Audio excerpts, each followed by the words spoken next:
Hi ಎಲ್ರಿಗೂ ನಮಸ್ಕಾರ, welcome back to my channel. And ಇಲ್ಲಿ ಅವರೆಕಾಳದ್ದು ಸಾಂಬಾರು ಮಾಡ್ತಾಯಿದ್ದಾರೆ, ಲೈಕ್ ಹಿತ್ಕದ ಬೇಳೆ ಸಾಂಬಾರು ಅಂತ ಹೇಳ್ತಾರಲ್ಲ. ಸೊ ಅದು ಇಲ್ಲಿ ಸಿಕ್ಕಾಪಟ್ಟೆ ಫೇಮಸ್ಸು. ಅದನ್ನು 2 days ಬಿಫೋರ್ ನೆನೆಸ್ಬಿಟ್ಟು ಆಮೇಲೆ ಈ ಥರ ಹಿತಕ್ಕಿ ಲೈಕ್ ಅದನ್ನು ಸಿಪ್ಪೆ ತೆಗೆದ್ಬಿಟ್ಟು ಸಾಂಬಾರು ಮಾಡ್ತಾರೆ. ಸೊ ರೀಸನ್ ಅದಕ್ಕೆ ಹಿತ್ಕದ ಬೇಳೆ ಸಾಂಬಾರು ಅಂತ ಕರೀತಾರೆ. ಅದು ಚಟ್ನಿ ಇತ್ತು, ಸೊ ಎಕ್ಸ್ಟ್ರಾ ಕಾಯಿ ಏನು ಹಾಕಿಲ್ಲ ನಾವು. ಚಟ್ನಿ ಪ್ಲಸ್ ಕರಿಬೇವು, ಕೊತ್ತಂಬರಿ, ಸಾಂಬಾರು ಪೌಡ್ರು, ಈರುಳ್ಳಿ, ಬೆಳ್ಳುಳ್ಳಿ, ಕರಿಬೇವು, ಕೊತ್ತಂಬರಿ, ದೆನ್ ಜೀರಿಗೆ ಮತ್ತು ಸಾಂಬಾರು ಪೌಡರು, ಖಾರಕ್ಕೋಸ್ಕರ ರೆಡ್ ಚಿಲ್ಲಿ ಪೌಡರ್ ಹಾಕಿ ಮಸಾಲೆ ರುಬ್ಕೋತಾ ಇದ್ದೀವಿ. ಆ್ಯಂಡ್ ಹಸಿ ಶುಂಠಿ ಹಾಕ್ತಾರೆ, ಬಟ್ ನಮ್ಮ ಮನೇಲಿ ತಿನ್ನಲ್ಲ ಅಂತ ಹಾಕಿಲ್ಲ, ಅವಾಯ್ಡ್ ಮಾಡಿದ್ದಾರೆ. ಆ್ಯಂಡ್ ಒಗ್ಗರಣೆಗೆ ಕರಿಬೇವು, ಈರುಳ್ಳಿ, ಬೆಳ್ಳುಳ್ಳಿ ಆ್ಯಂಡ್ ಕೆಂಪು ಮೆಣಸಿನ್ಕಾಯಿ, ಎಣ್ಣೆ ಮತ್ತು ಸಾಸಿವೆ.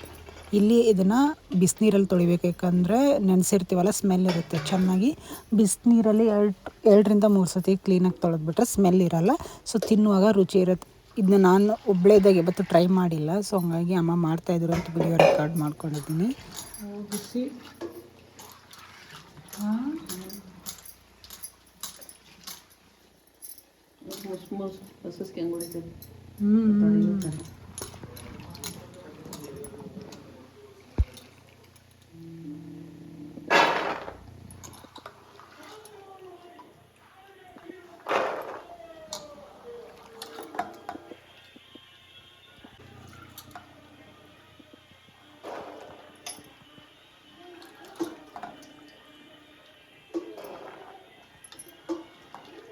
ಹಸಿರು ಕಸರಿಗೆ ಅಷ್ಟೇ ಇದಾವಲ್ಲ, ಅಷ್ಟೇ. ಚೆನ್ನಾಗುತ್ತೆ. ಇದು ಹಾಯ್ಕೊಂಡು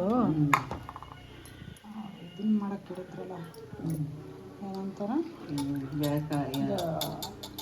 ಫ್ರೈ ಎಣ್ಣೆಲಿ ಕರೆದ್ರಲ್ಲ ಆ ಥರ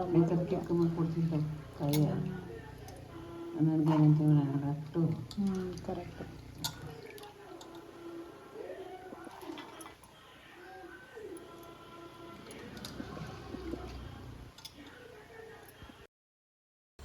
ಸೊ ಇಲ್ಲಿ ಸಾಂಬಾರಿಗೆ ಒಗ್ಗರಣೆ ಕೊಡ್ತಾಯಿದ್ದೀವಿ, ಅಂದರೆ ಸ್ಟಾರ್ಟ್ ಮಾಡ್ತಾಯಿದ್ದೀವಿ. ಯಾವ ಥರ ಅಂದರೆ ಬಾಣಲಿ ಇಟ್ಕೊಂಡು ಅದಕ್ಕೆ ಸಾಸಿವೆ, ಅಮ್ಮ ಫಸ್ಟ್ ಸಾಸಿವೆ ಹಾಕ್ತಾರೆ, ಆಮೇಲೆ ಎಣ್ಣೆ ಹಾಕ್ತಾರೆ. ಅಂದರೆ ಸಿಡಿಯುತ್ತೆ ಅನ್ನೋದೊಂದು ಇದರಲ್ಲಷ್ಟೇ.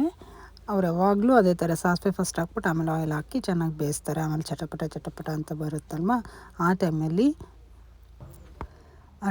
ಈರುಳ್ಳಿ ಮತ್ತು ಮೆಣಸಿನ್ಕಾಯಿ, ರೆಡ್ ಚಿಲ್ಲಿ ಇತ್ತಲ್ಲ ಅದು, ಮತ್ತು ಕರಿಬೇವು, ಕೊತ್ತಂಬರಿ, ಬೆಳ್ಳುಳ್ಳಿ ಇರುತ್ತಲ್ಲ, ಸೊ ಅದನ್ನು ಎಣ್ಣೆಯಲ್ಲಿ ಚೆನ್ನಾಗಿ ಬಾಡಿಸ್ಕೊತೀವಿ ಇವಾಗ. ಆ್ಯಂಡ್ ಅದಕ್ಕಿಂತ ಮುಂಚೆ ಸಾಂಬಾರಿಗೆ ಆ್ಯಡ್ ಮಾಡೋಕ್ಕೆ ಬಿಸಿನೀರನ್ನ ಕುದಿಸ್ಕೋಬೇಕು, ಅಂದರೆ ಸೈಡಾಗಿ ಸಪ್ರೇಟಾಗಿ ನೀರು ಆವಾಗಲೂ ಹಾಕಿದ್ರೂ ನಡೆಯುತ್ತೆ, ಬಟ್ ಬಿಫೋರ್ ಕಾಯಿಸ್ಕೊಂಡ್ರೆ ಒಳ್ಳೇದು ಅಂತ ರೆಡಿ ಮಾಡ್ಕೋತಾ ಇರೋದು. ಆ್ಯಂಡ್ ಇಲ್ಲಿ ಇನ್ನೊಂದು ಮಸಾಲೆ ರೆಡಿ ಮಾಡ್ಕೋತಾ ಇರೋದು. ಈರುಳ್ಳಿ,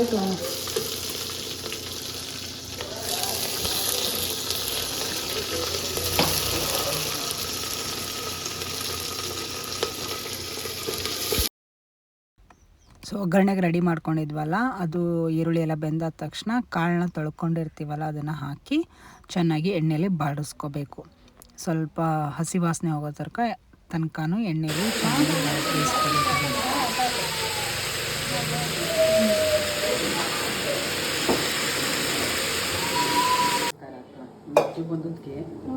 ದುಕ್ಕಿ ಬರ್ತಾವಲ್ಲ, ಹಣ್ಣಂಗೆ ಆಗುತ್ತವಲ್ಲ, ಖಾರ ಹಾಕಿದ್ರೆ ಖಾರ ಹಾಕ್ತಿದ್ರೆ ಮೊಸರು ಆಗುತ್ತೆ.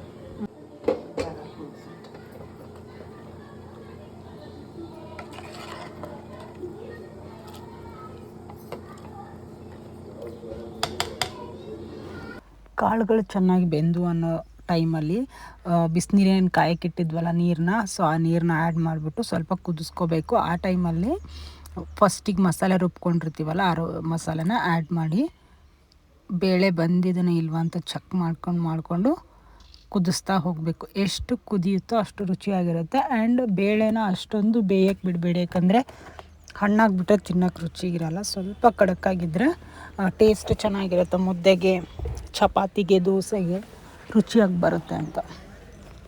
ಆ್ಯಂಡ್ ಇವಾಗ ಚೆಕ್ ಮಾಡಿಬಿಟ್ಟು ಕಾಳು ಬೆಂದಿದೆಯೋ ಇಲ್ವೋ ಅಂತ ಗೊತ್ತಾಗುತ್ತೆ. ಸೊ ಈ ಟೈಮಲ್ಲಿ ನೋಡಿಬಿಟ್ಟು ಕುದಿ ಬರೋವರೆಗೂ ಬಿಟ್ಬಿಟ್ಟು ಮಸಾಲೆ ಹೀರೋವರೆಗೂ ಕುದಿಸಿ ಬಿಡಬೇಕು. ಸೊ ಆಮೇಲೆ ರೆಡಿ ಆಗುತ್ತೆ.